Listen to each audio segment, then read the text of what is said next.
দেখুন, জঙ্গি জেহাদিদের সমর্থন প্রাপ্ত ইউনূস সরকারের ছলের কোনো অভাব নেই। তারা নানা রকম ছক্কা পাঞ্জা করছে। তাদের একটাই লক্ষ্য, যাতে শেখ হাসিনা এবং আওয়ামী লীগের অন্যান্য রাজনৈতিক নেতৃবৃন্দ যারা অনেকে দেশের বাইরে আছেন, তারা কোনো অবস্থাতেই যাতে নির্বাচনে প্রতিদ্বন্দ্বিতা করতে না পারেন। আওয়ামী লীগকে নিষিদ্ধ ঘোষণা করার দাবি উঠেছিল, কিন্তু বিএনপি সহ অন্যান্য রাজনৈতিক দল সেই দাবি মানতে রাজি হয়নি। সেটা আপাতত বিষবাও চলে, কিন্তু দুরাত্মার তো ছলের অভাব হয় না। অন্তর্বর্তী সরকার আসলে কি বলবো, অসাংবিধানিক এবং জনগণের সমর্থন নেই। 5ই আগস্টের পর অন্তর্বর্তী সরকারের পিছনে বাংলাদেশের সাধারণ মানুষের একটা বড় অংশের সমর্থন ছিল, কিন্তু প্রায় 6 মাস হতে চলল এই অন্তর্বর্তী সরকারের। সর্বক্ষেত্রে তারা ব্যর্থতার পরিচয় দিয়েছে। তাই অন্তর্বর্তী সরকারের উপর মানুষের আর কোনো আস্থা, বিশ্বাস, ভরসা কিছুই নেই। তারাও চাইছেন এই অন্তর্বর্তী সরকার নামক এই আপদটি যত তাড়াতাড়ি বিদায় হয় এবং দেশে একটা নির্বাচনের মাধ্যমে রাজনৈতিক সরকার ক্ষমতা দখল করে। সেনাবাহিনীও কিন্তু এটা চাইছে, কিন্তু জামাত বলুন, ছাত্ররা বলুন, তারা নির্বাচন চায় না। কারণ ছাত্ররা জানে যে নির্বাচনে প্রতিদ্বন্দ্বিতা করলে তাদের ভরাডুবি কেউ রুখতে পারবে না। এই ছাত্রদের পিছনে কিছু পাকা মাথা আছে। সেই পাকা মাথারা চাইছেন নির্বাচনটাকে যতটা সম্ভব দেরি করাতে এবং এমন কিছু আইন প্রণয়ন করতে যাতে আওয়ামী লীগের কোনো শীর্ষ নেতা নির্বাচন হলে তাতে প্রতিদ্বন্দ্বিতা করতে না পারেন। আমার ধারণা নির্বাচন এই মুহূর্তে সম্ভব নয়। নির্বাচন কবে হবে সে সম্পর্কে আগাম পূর্বাভাস দেওয়া মূর্খামি হবে। কারণ দেশে নির্বাচন হতে গেলে রাজনৈতিক দলগুলোর মধ্যে ঐক্যমত্য দরকার। সেই ঐক্যমত্যটা গড়ে উঠবে না। বিএনপি চাইছে 2025-এর জুন জুলাইয়ের মধ্যে নির্বাচন হয়ে যাক। ইউনূস এক রকম সময় দিচ্ছেন নির্বাচনের, আসলে হচ্ছে নির্বাচন প্রক্রিয়াটাকে বিলম্ব করা, যাতে শুধু ইউনূস আরো কিছুদিন ক্ষমতা ভোগ করতে পারে এবং বাংলাদেশের স্বার্থকে জলাঞ্জলি দিতে পারে। একমাত্র লক্ষ্য হচ্ছে ইউনূসের এটাই, এবং তার অন্তর্বর্তী সরকারের উপদেষ্টা এবং তাদের যারা সমর্থন করছে, জামাত বলুন, হেফাজত বলুন, এই ছাত্ররা বলুন। বাংলাদেশের নির্বাচন সংস্কার কমিশন হয়েছে। সেই কমিশন একটা সুপারিশ করেছে, মারাত্মক সুপারিশ। কি সুপারিশ? ধরুন আপনার নামে হত্যা, গণহত্যা, গুম খুন, পরিকল্পনা মাফিক গণহত্যার অভিযোগ উঠল। অভিযোগ কিন্তু প্রমাণিত হলো না, আদালত আপনাকে কোনো সাজা দিল না। অভিযোগ করা মাত্রই আপনি নির্বাচনে দাঁড়াবার অধিকার থেকে বঞ্চিত হবেন। ভারতবর্ষে কি আছে? আপনাকে কেউ অভিযোগ করলো, সেই অভিযোগকে প্রমাণ হতে হবে। 2 বছরের কারাদণ্ডের সাজা হলে আপনি 5 বছর নির্বাচনে প্রতিদ্বন্দ্বিতা করতে পারবেন না। কিন্তু আইন বিচার প্রক্রিয়া সব দেশেই দীর্ঘসূত্রিতা আছে, সময় সাপেক্ষ, তাই রায়দান হতে সময় লাগে। তো অন্তর্বর্তী সরকারের এই নির্বাচন সংস্কার কমিশনের যিনি মাথা, কি আলম চৌধুরী, তিনি সুপারিশটা করেছেন এই যে কোন রকম গণহত্যা, গুম খুন, জেনোসাইডের অভিযোগ কারোর বিরুদ্ধে থাকলে, প্রমাণ হওয়ার দরকার নেই, তিনি নির্বাচনে প্রতিদ্বন্দ্বিতা করতে পারবেন না। অর্থাৎ শেখ হাসিনার নামে কটা অভিযোগ আছে? 100টার উপরে।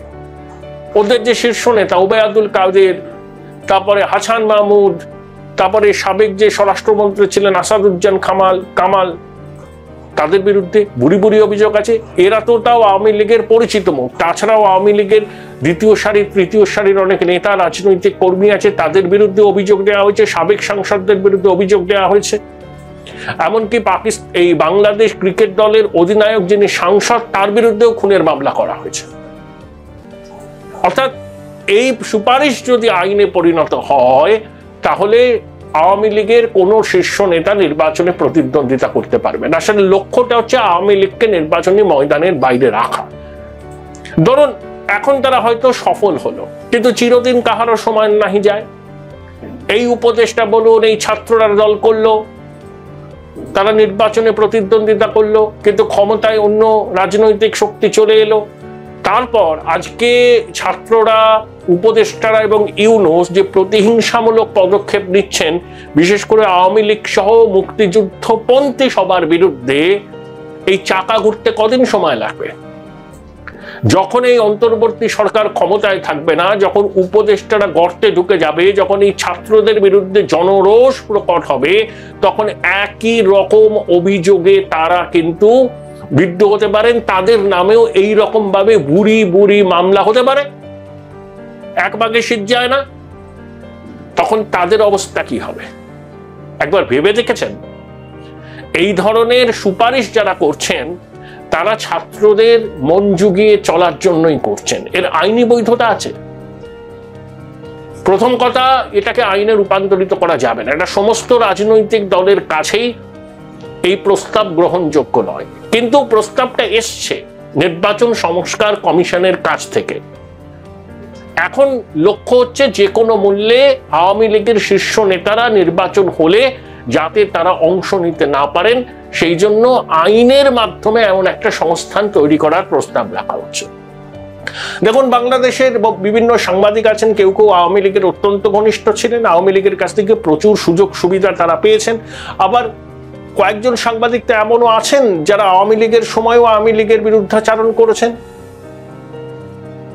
প্রতিহিংসার শিকার হয়েছেন। তারাও বলছেন যে আওয়ামী লীগকে বাদ দিয়ে বাংলাদেশের রাজনীতি হয় না, এবং এখন ভোট হলে আওয়ামী লীগ অপ্রত্যাশিত ফলাফল করবে।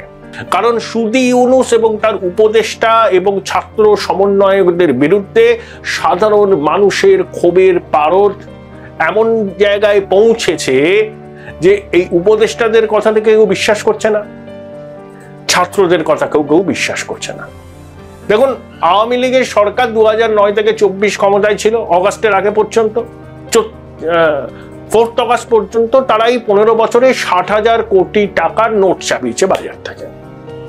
অন্তর্বর্তী সরকার এখনই 22,500 কোটি টাকার নোট ছাপিয়ে দিয়েছে। বেতন দিতে পারছে না, টাকা নেই, তা নোট ছাপাচ্ছে, নোট ছাপিয়ে টাকা করে সেটাতে বেতন দিচ্ছে। এতে কি হয়? স্বাভাবিকভাবেই নোট ছাপালে পরে মুদ্রাস্ফীতি বাড়ে। জেনারেল মুদ্রাস্ফীতি 10% উপরে এবং খাদ্যপণ্যের মুদ্রাস্ফীতি 12% উপরে। তাহলে অর্থনীতিকে যে রসাতলে পাঠিয়ে দিয়েছে বাংলাদেশের ইউনূস সরকার, এ নিয়ে সাধারণ বাংলাদেশের মনে কোনো সংশয় নেই। তারা অর্থনীতির স্ট্যাটিস্টিক্স, পরিসংখ্যান নিয়ে মাথা ঘামান না। তারা তো বাজারে যান, 1 কিলো চাল কিনলে আপনি ডাল কিনতে পারবেন, এমন অবস্থা। শেখ হাসিনা সরকারের সময় কি এরকম ছিল? আপনারাই বলুন, যারা বাংলাদেশের মানুষ আমার ভিডিও দেখেন। মোটা ভাত কাপড়ের কি সংস্থানটা ছিল না? 1 কোটি মানুষকে আওয়ামী লীগের সরকার কার্ড দিয়েছিল যাতে নিত্য প্রয়োজনীয় জিনিস প্রায় বিনামূল্যে দেওয়া যায়। সেই কার্ডের অনেক বাতিল করা হয়েছে। অন্তর্বর্তী সরকারের উপদেষ্টারা বলছেন এত মানুষকে সহায়তা দেওয়া যাবে না। ইউনূস নাকি অর্থনীতিবিদ। অর্থনীতিবিদের এমনই দৈন্য যে সংকটে পড়া অর্থনীতিকে তারা মুক্ত করতে পারছে না, বার করতে পারছে না, বরঞ্চ আরো খাদের গভীরে সেই অর্থনীতিকে ফেলে দিচ্ছে।